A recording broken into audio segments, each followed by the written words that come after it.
Hello, everyone, and welcome back, and welcome for the first time to our webinar, turning clicks into clients. My name is Mwenya Shitambala. I am the PR and creative lead here at Bugawanele, and we are so excited and thankful that you have joined us here today for an exciting and very interesting conversation we're about to have with Monde. Please go ahead and tell us where you're from and your name in the chat. We'd love to engage with you. All of our communications and social handles are here, but please feel free to search Bugawanele on all social media platforms or go to our website www.bugawanele.co.za. Thank you for joining us. We're excited to have you. Ah, lovely. And we are here with our guest, and we're so thankful for you to join us. Thank you so much for taking the time, Monday, to really sit down with us on this Thursday and really have a lovely conversation about turning clicks into clients. We obviously want to first of all talk about the purpose of our webinar and why we are here. So we understand that in today's modern age, particularly with a lot of marketing automation, we are able to basically do everything manually, automatically, Yeah. by a couple of steps and a couple of buttons. We're able to send emails even while we're sleeping. With a couple of automations, we're able to post things without even thinking about it. And we're happy to have you, Munde, who has been in the space for a long time. We know your track record of, being an entrepreneur, using marketing automation, also being able to have your own organization and brand where you use a lot of marketing automation, and thus you're our guest. And also in terms of just your extensive time in the space of comms and marketing automation, we're excited to hear from an expert like yourself. So welcome once again, Monday. Thank you for being with us today. Uh, Thank you so much for having me. I'm really looking forward to having an amazing conversation and just to share insights as best as I can. That's hopefully going to be beneficial for the people who are listening. Awesome, awesome. I think before we go anywhere, I just want to tell the people, and please do in your own words, who is Monde? How long have you been in the space? And why are you so passionate about, I guess, marketing automation? Yes. Yeah. All right. Yeah, that part of saying who is Monde is always tricky because you don't know which part to actually go for. The Uh, safe part. yeah, but no, Monde is firstly a digital marketer. I'm a family man, married, two kids. I'm also an entrepreneur. So, in a very brief summary, that's me. But just more relevant to what we are about to talk about today, I'm a digital director at Stratitude. I'm also a consultant to several businesses. So I am all things marketing and specifically digital marketing. That's what I do on a day-to-day basis, and that's what I'm trying to work and optimize each and every day for my clients. Because uh, you know what, I hate marketing that cannot be measured, which is why automation is one of my best topics because it allows you to do all of that. I love what you just said. I hate marketing that can't be measured. I think that's so interesting, and I think that allows us to jump into our first question, which is, we understand we work in such a busy, creative, I guess measured industry. Yeah. And you talked about the marketing tools. With so many tools in the market, what's one thing a South African business should prioritize first to start automating their funnel effectively? Mm.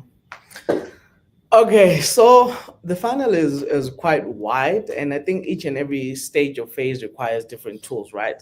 But in summary, I think looking at what you're trying to achieve, measurement tools become essentially important as you start, because before you even start interacting with your users, optimizing each of the stages, you need to be aware of them. You need to see what is it that they're doing, how they're behaving. So all, at all times, the first step for us is to always look at, okay, for each of the different platforms that we have, what can we measure? And most websites, most businesses will have a website. So that is always the first place to start, and make sure that you implement Google Analytics as best as you can, because it gives you an idea of who are your users, what is it that they're doing, and it's actually going to help you optimize your funnel better. Because if you think of an e-commerce website, you want to see people when they land on the website for the first time, when they actually start looking for products, what kinds of products are they looking for. If you have noticed when you're shopping, most businesses will start to give you offers as you're shopping, and reminding you that you haven't actually paid, or hurry up and pay, we're giving a discount. Proper measurement allows you to do those things, which is also essentially part of your funnel. So I would say the first and foremost is to make sure that your analytics is in place. That also goes for your applications. So if you have an app, make sure that your app is actually working properly, depending on the service provider that you're using. And most of these tools are free. Like if you look at Google Analytics, it's completely free. How you set it up is entirely up to you, but that is the foundation, because you can see what is it that people are doing. Then you have more advanced tools that are going to help you to understand what is actually happening. Some of them are actually paid for, and we use a lot of those tools that are actually helping us to understand the users in real time, and see what they're doing, their behavior, so that we are able to engage with them effectively. Because these days, if you don't capture someone immediately as they land in one of your channels, then chances are they're going to be gone. So um, I have tools. I have a lot of tools that I'm using, but at the top of the list, I have Fear, which is quite expensive, but it's an AI full automation platform that I just plug everything in, from analytics to my ad accounts to Google Search Console to all our social media platforms, and then everything is in one place. It analyzes performance. If one ad account is not performing better than the other, it tells me exactly what to do. If I need to increase budget by 15%, it tells me exactly that. If there's links that are not working, I no longer have to do the work now and look for them. It simply tells me exactly that. So it allows me to really be effective and work less. I know these days the trend is to work a lot more, but I still need to get home and spend time with my family. So I'm not going to be able to do that if I have to work on a lot of other things. Yeah, but I mean, I think I can dive in deeper in terms of the number of tools that are good for people to look into, depending on the business case and what is it that you're doing. But there are a lot of tools out there. Interesting. You've said a lot. I mean, just jumping into it, and I think it's really great. I like some of the points that you made in terms of it's true. I think everyone uses WhatsApp now, and even when you were talking about your grocery list, in terms of how your checkers and your Woolworths will be like, there's a special on milk because they Yeah. know you're a consumer of that. There's a special on, butter or whatever, kind of thing. So that's very interesting. You spoke about this very expensive but very effective automation tool called Fear, if I'm correct. I not to make a pun, but it sounds very fearful because if it does everything, how do we then ensure that people are less afraid of marketing automation? I guess the things that would have been done by, I guess, an IT specialist or someone who is in the field of just ensuring that they can pick up the bugs, they can respond to the messages that is now being done by one full automation and machine. How are Mm. we able then to ensure that we still need humans to help Yeah. with such a huge and effective automation? So you'll never stop needing humans, and in my view is that the more automations you have, the more humans you need. Because when you do certain things faster, you actually need people to back it up, right? So when you can handle sort of repetitive tasks and free your time, that doesn't mean you get to chill. It means you can spend more time with your clients. You can spend more time with your customers. You can improve customer service when you get that additional time. And from a marketer's point of view, it also means I get to spend a lot of time on the creative thinking, on the strategic thinking, on directing the team and looking at ways to improve user experience. So often it's the other way around. When you implement these tools, yes, I know I can technically do work for like 3, 4 people, right? But my brain capacity can only take so much when it comes to strategic thinking, creative thinking, implementation, because there are certain things that still need humans. If you look at what the brains are doing, let's say right now, I can easily pick up errors, I can easily pick up things that are broken and not working.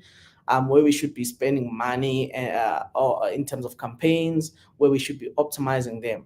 But that does give us an opportunity as the team now to say, hey, now we have time to actually go out there and create better content, spend more time with our clients. What we've done sometimes is that we'd go spend a day with the client just to be involved on their day-to-day operations to see what is it that they do, the conversations that they're having, so that we can take all of that feedback into our messaging as part of our campaigns, and improve them. So the work doesn't stop, but it means now you can spend time into more impactful work.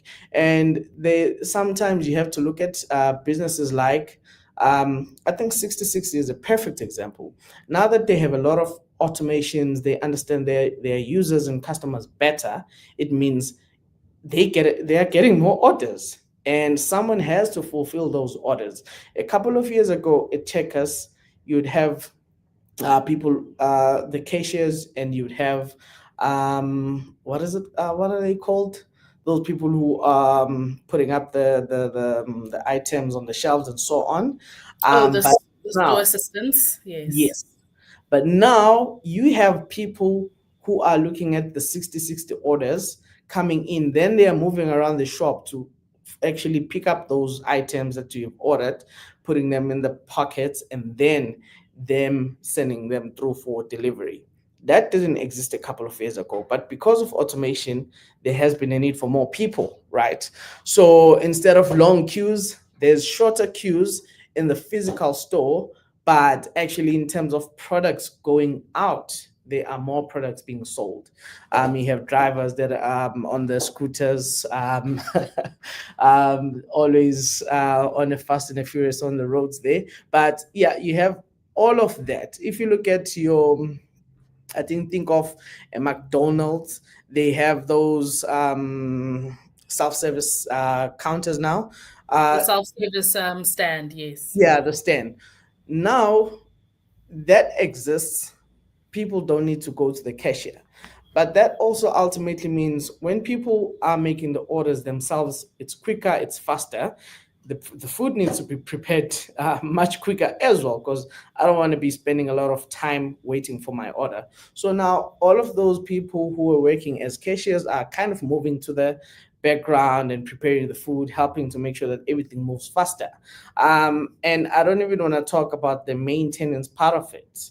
The I think there's always like when you have automations, there's always legal implications as well. I do feel like that also creates more work for the legal industry, for IT as well, because they have to safeguard the companies, the companies from these platforms to make sure that they are actually doing what they should be doing the right way, because there's always risks. So for me, there's always balance, but at the same time, this allows us to be more effective, more impactful, and work less. I think that's the most important thing. Where we kind of don't wanna the idea that you're going to be doing less is sort of bizarre, but it's actually important if you want to be making the right decisions during the day, especially when you are a decision maker. You really need the brain capacity to actually make those decisions.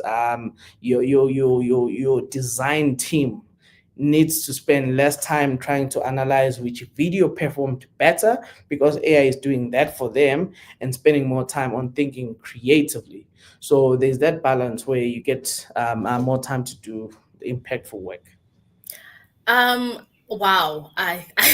Again, such a really good and I think fulfilling answer. Again, just want to unpack it for our audience a little bit, So we've mentioned two examples, and I really want us to press on the automation for Checker 6060. I think it's a great conversation to have, or example to use, because of the fact that their online system has really like doubled and tripled to the point now that now we have automated trolleys, which I'm Yeah, assuming will even help those 6060 sorry, quote unquote runners in the stores, yeah, because all now they need to do is drop, drop, drop, person at home sits and stuff like that. And with automations, like we mentioned in the beginning, you talked about the automation FIA and other automations that can be used. I guess I want to dive into my next question, which is many South African businesses are still catching up digitally, not Checkers. Maybe we're catching up to them. What's the biggest mistake you see companies making when building a funnel, and how can they avoid it with limited resources? So maybe talk us through some of the tools that companies can avoid with limited resources. Thank you. yeah. That is quite a good point. I think the most important thing is, if you're a small company, or startup company rather, that doesn't have a lot of resources, try to stay away as much as possible from tools that are expensive, because at the end of the day, you need the cash flow to sustain that. It needs to make sense for your business. You know what? I'm gonna go to ChatGPT. I know that people always freak out when you mention ChatGPT, AI, this and that, but this is one of the best tools that is out there. How does it help you? So we experiment a lot with different AI platforms, to see their capabilities, especially when we are plugging it into our systems, because we want to know that this tool is great for analytics, this tool is great for coding, and yeah, we can know the different strengths of each tool. So if you go to ChatGPT as a business that has limited resources, the best thing that you can do right now is to actually go to ChatGPT and give it your scenario or your case. My business is this and that, and I'm looking for a tool that can do A, B, C, D for either this much or for free. And ChatGPT is gonna do the work for you, and it's going to make an analysis for you, look at the platforms that are out there, which ones are offering free tools, which one can actually do what you needed to do for free. So you'll be able to unpack the what is available for you. They are like, the best thing that you can do is to try and look for free tools that can do whatever you want to do. If you are a small team, probably can't afford to hire a full-time graphic designer, or even pay for this Adobe subscriptions and all that, then maybe for the meantime, why don't you use Canva? Because it can get you up to a certain point. There's certain things that you won't be able to achieve, but it's going to get you running. You'll be able to do a lot. I think Canva has, they've made a lot of changes. They are so advanced now. If you are wanting to build websites for clients, maybe consider using a platform like Wix, where it's a drag and drop platform. You can actually build exceptional websites from that without needing any human element. So I mean, not without needing any human element, but you don't need any coding expertise because it does the work for you, and you can have fully functional websites with enterprise level security. So there are those options you can look at if you are, say, for example, you're a small time agency and you're looking for a solution that's going to allow you to track time. Maybe you have a client that actually wants you to track time and report on a monthly basis.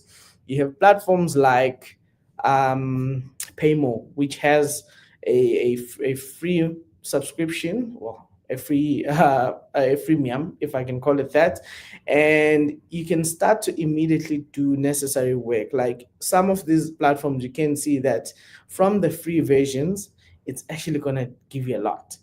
Yes, you will have to do some manual work there, but that's the price you pay for actually not having um the funds to do that.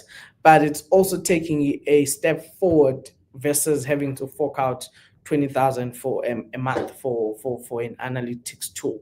You have if you want to automate your reporting and analytics, you have platforms like Google Analytics itself. It's free. You can easily share your reports with your clients, but you also have Looker Studio where you can plug in your Facebook, your Google Analytics, your everything into one platform.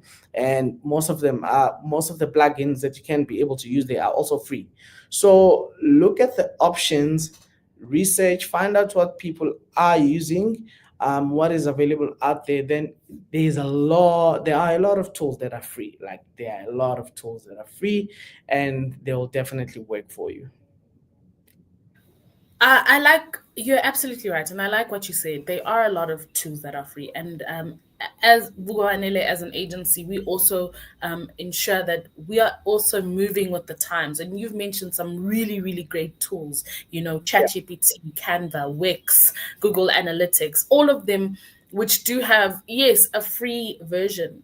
How you use it and how you push it is how it will work for you. And I yeah, think small businesses particularly need to start learning that it's so important that it's okay to use marketing automation, because it's not yeah, there to, as we mentioned previously, take away or remove, but instead allow for more critical thinking, allow yeah, for more thinking of creative. And the example that you gave where you spent the day with your client allows organizations, and because you've used marketing automation tools, now you're able to sit with clients and feel their everyday to day things and come up with strategies of how you can be a better strategist and a better consultant yeah. to them.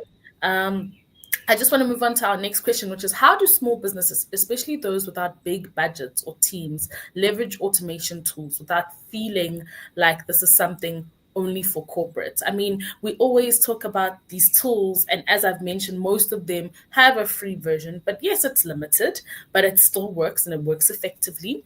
Yeah. But we know big corporates have unlimited budget, you know, as you mentioned. I'm going back to your automation that you use, which is Fia. So how do small businesses get away from the I can't, okay, I have this, I use, let's just say, for example, I use Canva, but it's Yeah. only very limited. I can't do the amazing graphics. How do small businesses get out of that mindset of saying, okay, fine, I must still push into automation and push into marketing funnels and using automation, but I may not have the budget to perhaps start paying for Canva Pro. Yeah. Yo, I mean, a lot of points I've covered, but it really goes back to I think you need to sometimes focus on the bigger picture, because what is it that you are trying to achieve, and look at that. So I think because I've also been there, as a business owner, I've been in situations where I'm focusing on getting a specific tool because I know it's going to help me achieve this, but at the same time I also know that I can't afford it. So one of the best things that you can do, I think, is to firstly, I think you need to be realistic about your situation. You do not have the budget to hire a graphic designer or to pay for Adobe. You don't have to. You don't have access to the kind of tech I have, and I at the same time don't have access to the kind of tech that is used by big corporates, right? So you have to actually accept your situation and realize that some of the tools you won't have access to, and sometimes you will have to do the manual work. But you need to realize that while you're doing that manual work, you're actually building up cash flow, right? That's going to help you and get you closer to being able to buy that subscription, being able to get those resources that you want. And also, some of the things that I've seen actually is sometimes it takes reaching out to whatever platform that you have. I think I recently had a conversation with In the Hash, and which is a platform where you can get influencers. It's pretty much automated. Everything is managed there, and I was able to start a conversation with one of their business development guys, and to a point that I was able to get a free trial for a month.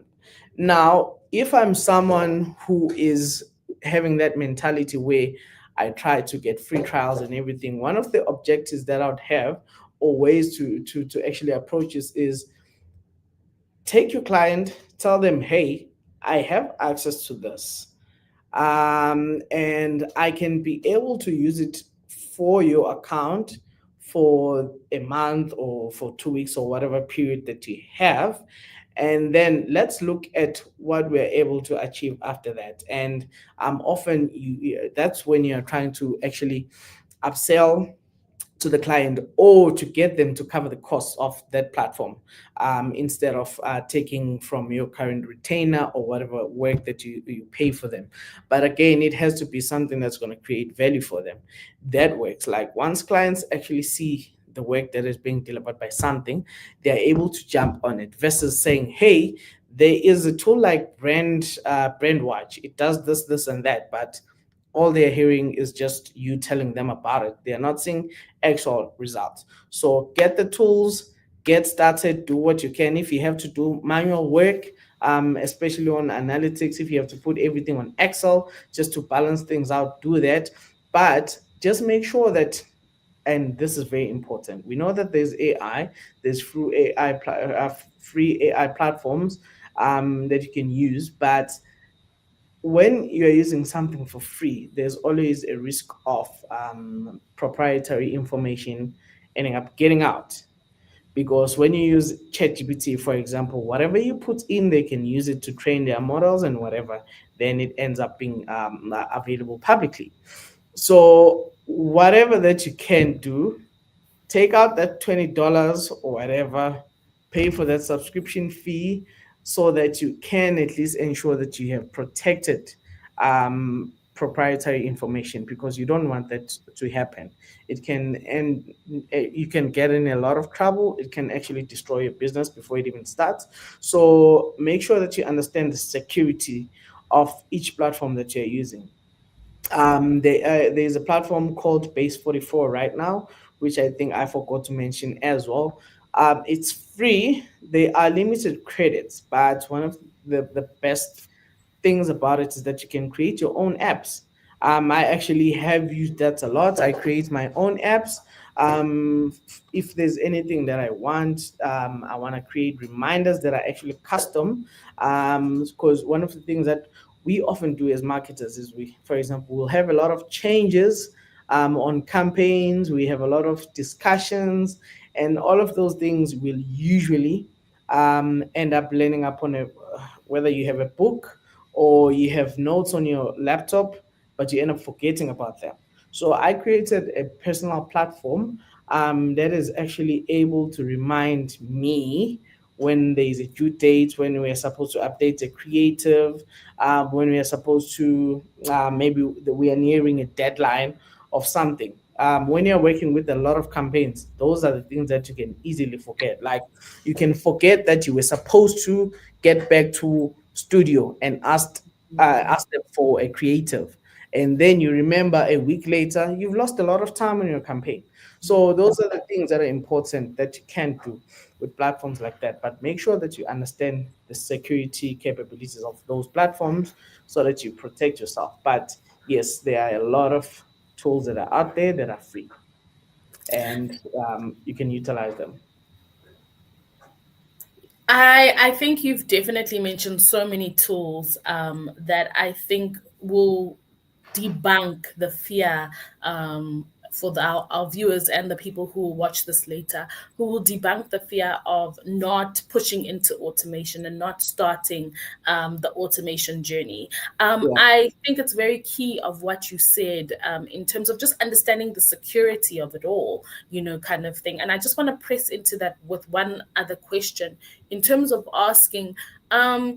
It is true now that the stuff that you prompt ChatGPT can actually be used against you a little bit. I've heard it recently that now it's even on Google. We're on Google search, even social media platforms like um, Instagram. Now we all of our Instagram, it's no longer just searching your name and looking at your feed on Google, but now it's searching your name, and Google can even tell you, oh, this person lives here and works there and all of those things. So we're becoming a smaller and smaller and smaller world because of marketing automation and AI and all of these things that are pushing us forward.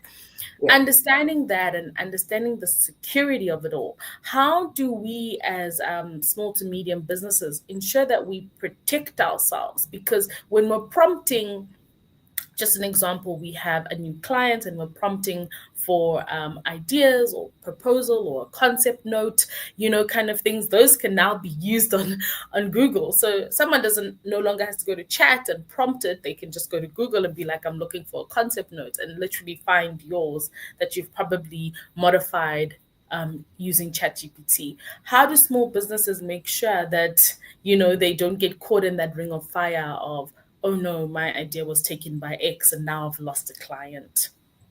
Mm, okay. That is actually quite interesting. The reality is, and I don't want to say this coming out of a, like, maybe what might seem negative, but if you can go right now and think of the most unique business name and go type it on Google, chances are you'll find it's there, even though it's the most unique name that you can think of. Um, the most unique idea you can probably come out with is most likely out there.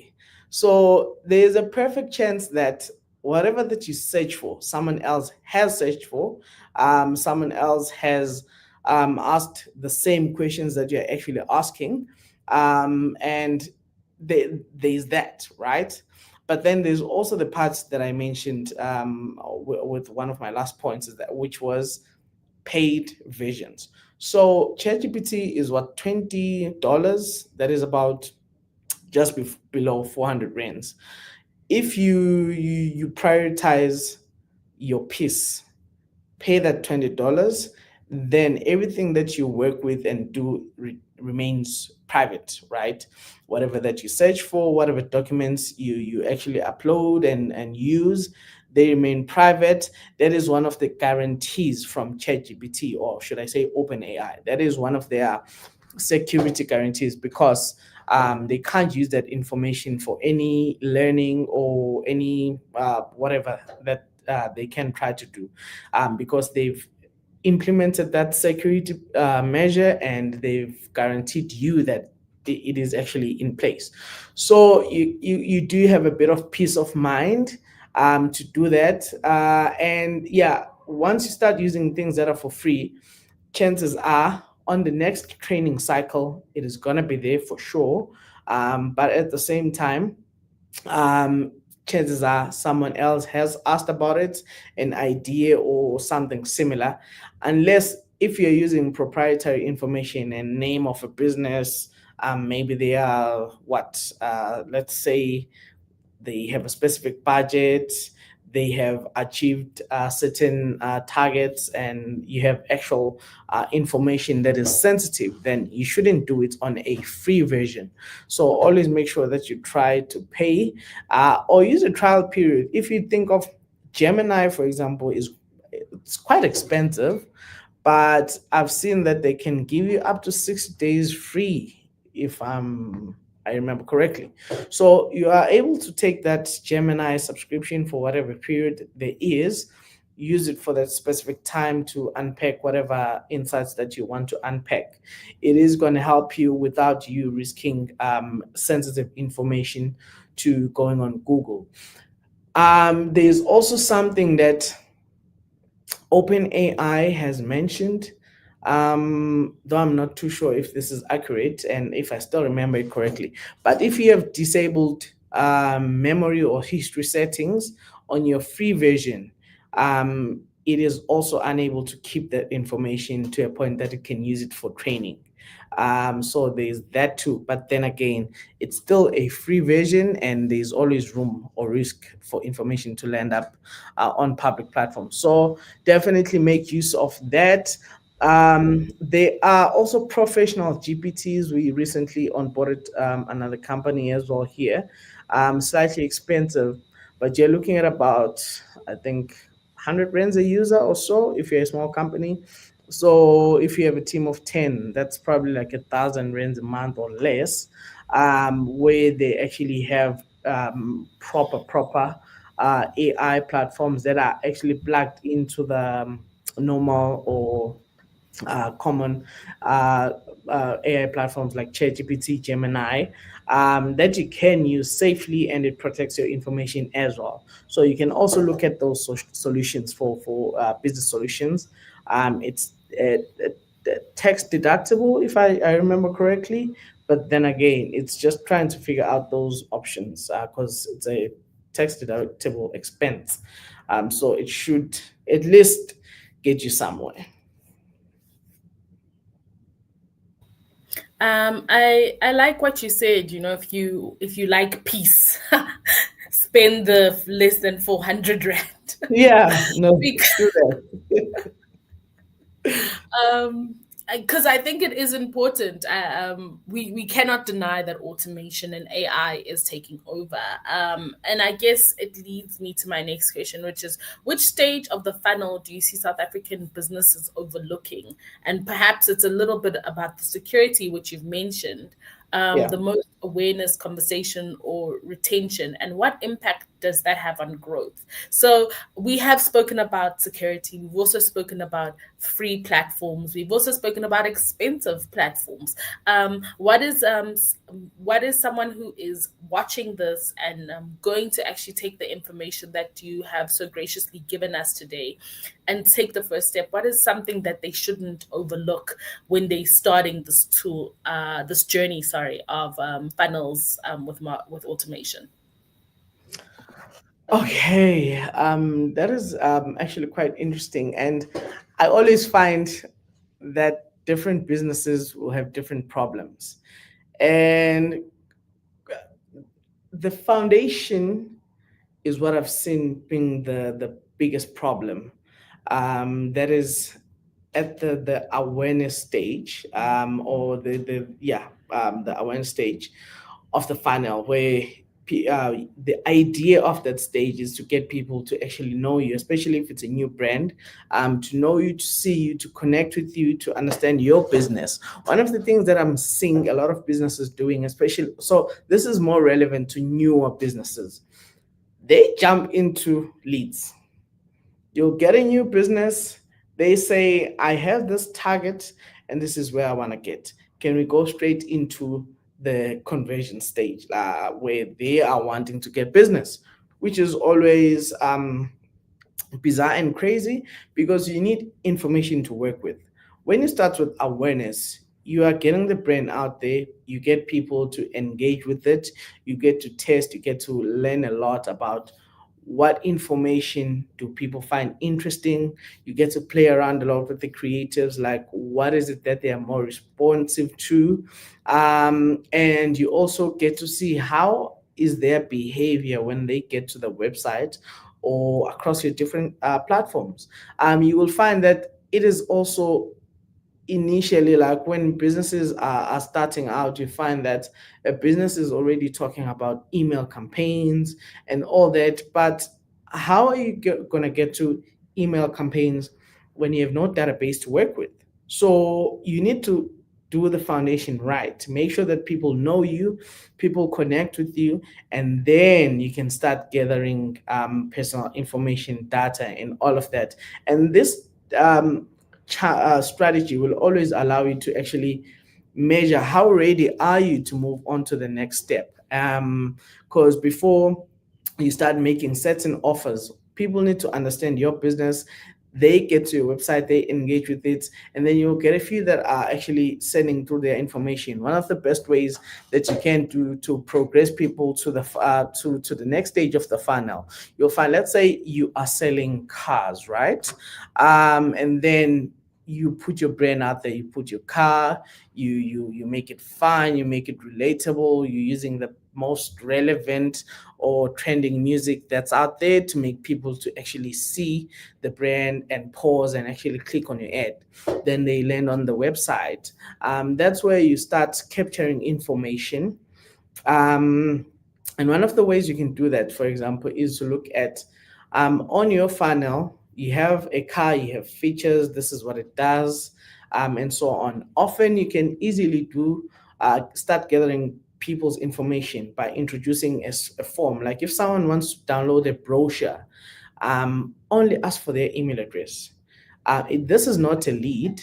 This is you getting personal information so that you can use it to progress them to the next stage. So just an email address, just the name, simple and straightforward. People are not going to feel like they're doing a lot of work when they have to do that.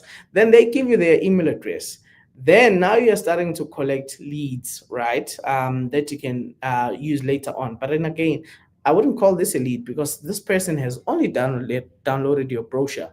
Now you start to interact with them via email and just to show them what is happening. If you have what a show day in one of your dealerships, for example, you invite them to come there, then you keep on progressing them, but get the foundation right, which is the initial awareness stage. And then the second biggest problem, okay, not the second biggest problem, but still within the awareness phase, is that you find businesses not implementing their tracking right. They don't even have, for example, a Meta Pixel setup, so there's no relationship or there's no information that they are actually feeding back to Meta in terms of how people are performing and engaging once they land on the website. So if you don't get your tracking right, you don't know anything about those users. So you can't then use whatever findings that you would have gotten to the other stages. So there's that part. And then I think the second most important one is the conversions action phase, where now you want people to actually take the last action or the final action. I see there's always a problem, especially when it comes to the messaging.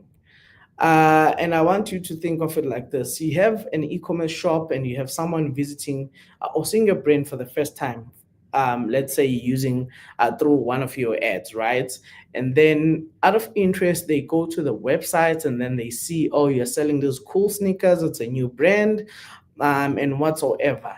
And they just keep on visiting your website from time to time. And then they start to add products onto their cart.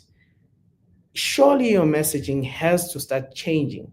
Like if someone stops, doesn't end up paying for their card, when they see your next ad, it cannot be the same ad that they saw when they saw you for the first time. They are not going to convert, because now you need to introduce urgency. You need to give them exciting offers like, hey, pay now, get 10% off, do this, get this off, get free delivery, and so on. But most brands will use the same messaging. A new brand just landed in South Africa, you see the same ad even when it's a retargeting campaign to get you to convert. That doesn't work. The conversion stage is one of the most important one, and I always say it's also one of the cheapest stages to be at, because this person has seen your brand, they are aware of you, they know what it is that you are selling or providing. If it's a service, now all you have to do is just to keep on reminding them, and you have information about them. It could either be emails, or it could be once someone has landed on your website, now you can retarget them and tell them, okay, out of my campaigns, retarget anyone who has added products to a cart but didn't pay for it. So it's cheaper. You have these people, you know who they are, but at the same time, they're not doing it right. So yeah, I hope I've answered your question as best as I can. More than enough, more than enough. This conversation has been fantastic. I really want to give some time, and we're moving on to now our comment section. I feel like Yeah. thank you all for staying so far and really engaging with us. Keep the comments coming.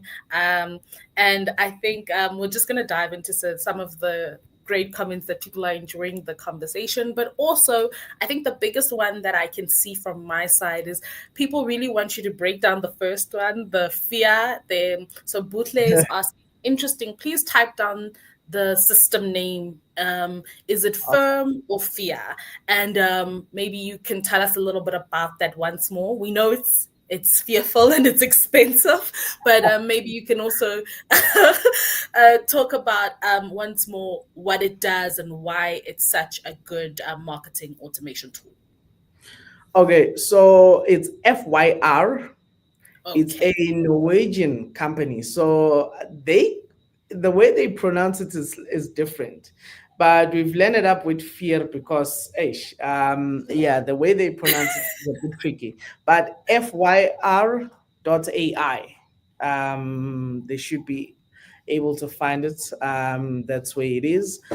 So it really is I think I often call it a full stack marketing automation tool, because what I've seen out there and the way it works is not available from any other platform. I've used a lot of platforms from HubSpot to I mean, even the native Google and Meta platforms, for example, they don't offer that. And there are so many capabilities, but what I always say is that one of the key capabilities is you have everything in one place.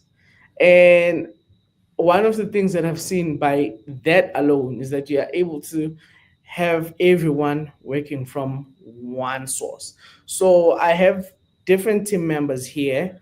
Some are quite technical, some are not. So it helps them to actually go to just one platform and get whatever they want to get from there, and it's done. And then the other thing is, I think one of the greatest benefits as well, what I've seen in terms of reporting, you know how much time you'll spend preparing reports every month. And I'll tell you, I've probably dropped my time spent on preparing reports by about 90% or Wow.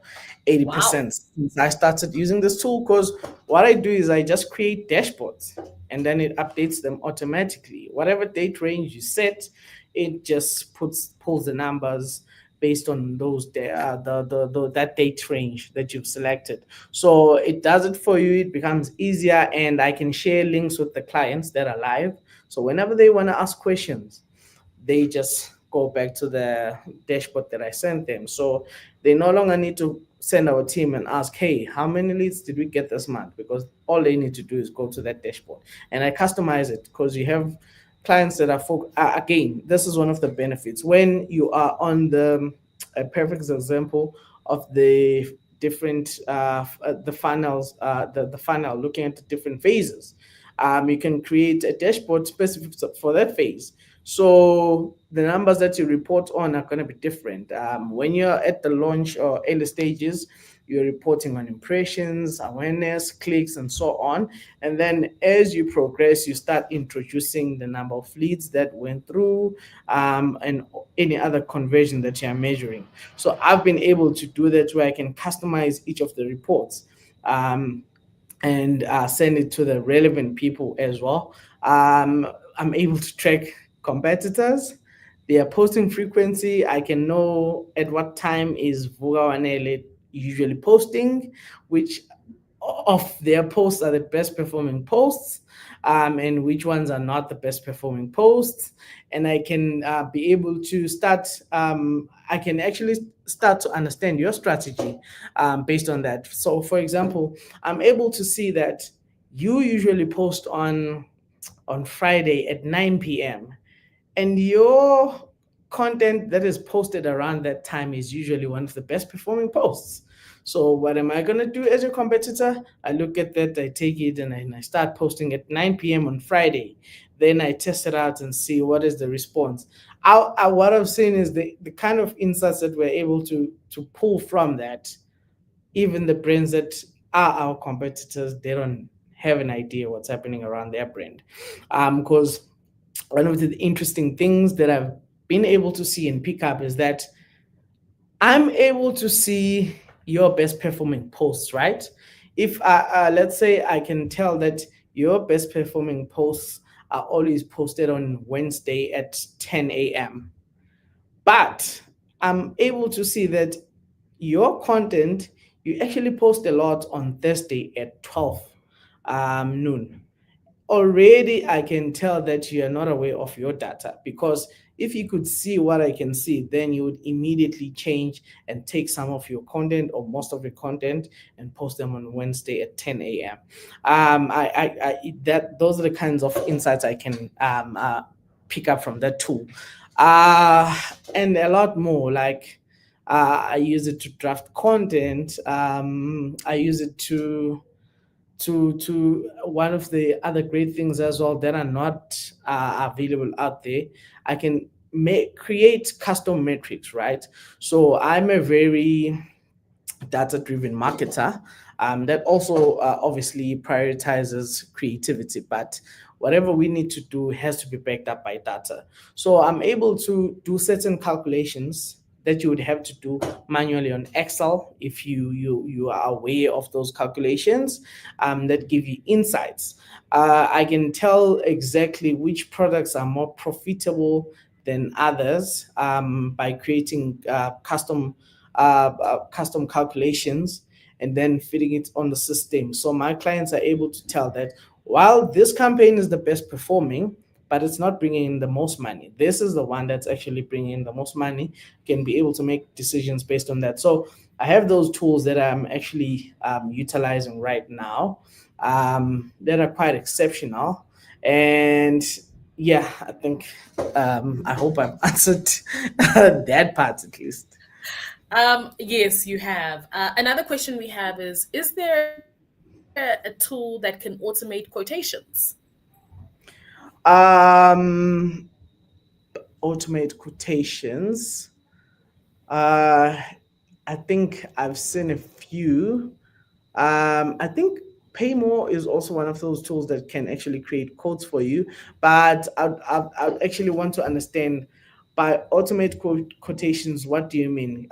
And I'm asking this in a sense that you create, each and every quote is different. So most likely you have to put in the information, you'll have to capture whatever the contents of each and every quote is going to be different. So you have to I just don't remember this tool that I've used for a very long time, but then that's more on creating invoices and quotes. They had a free version as well that you could use.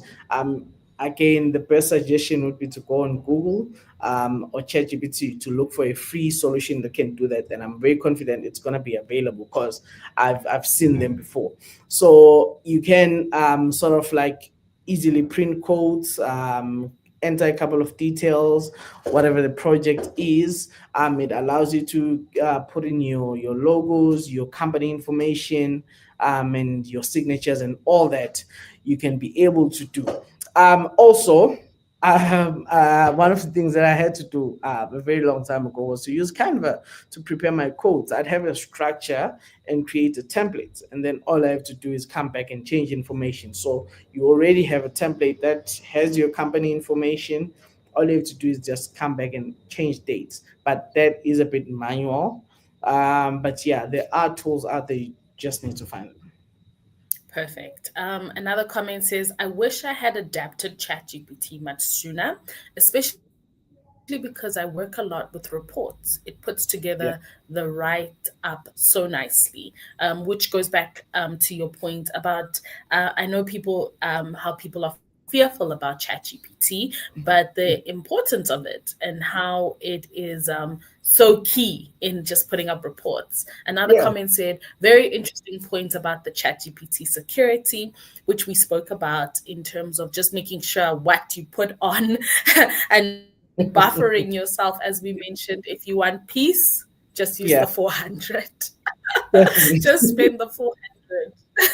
Yeah. um, uh, I I think for me, before we close, I just want to just wrap this up very nicely and just say thank you so much, Monday, for your time. But before we close, is there just three tips that you would give our viewers and those people who have been watching and will watch in the future? Just three quick, short tips on how to start and possibly continue their journey in marketing funnels with automation. Okay. I guess in terms of how to start, search for the right tools that are perfect for your scenario or use case. Use AI to find the right tools. There are a lot of free tools that are out there available. Build custom apps, even if it's hosted within your environment, that's totally fine. But as long as if it gets you to do your work the way you want it at the speed that you're looking for, then you'll achieve that.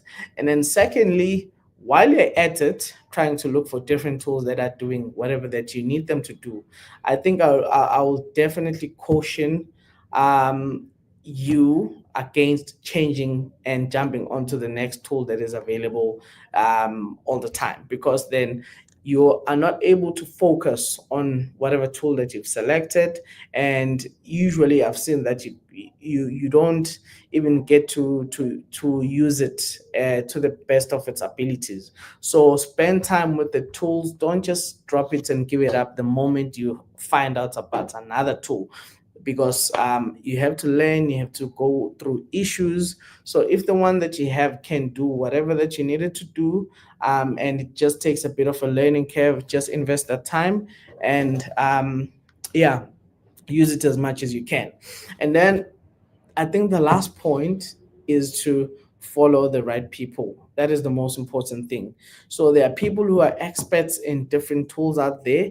If you found a tool, you don't know how to use it, or you don't know everything about it, follow the right people on LinkedIn who are actually focused on those specific tools, and they are doing their best there. So you have people who are quite experts in things like Luca Studio. You have people who will tell you exactly how to prompt ChatGPT. So follow the right people that know more than you do when it comes to a specific tool or a specific topic. I've seen that to work a lot for me.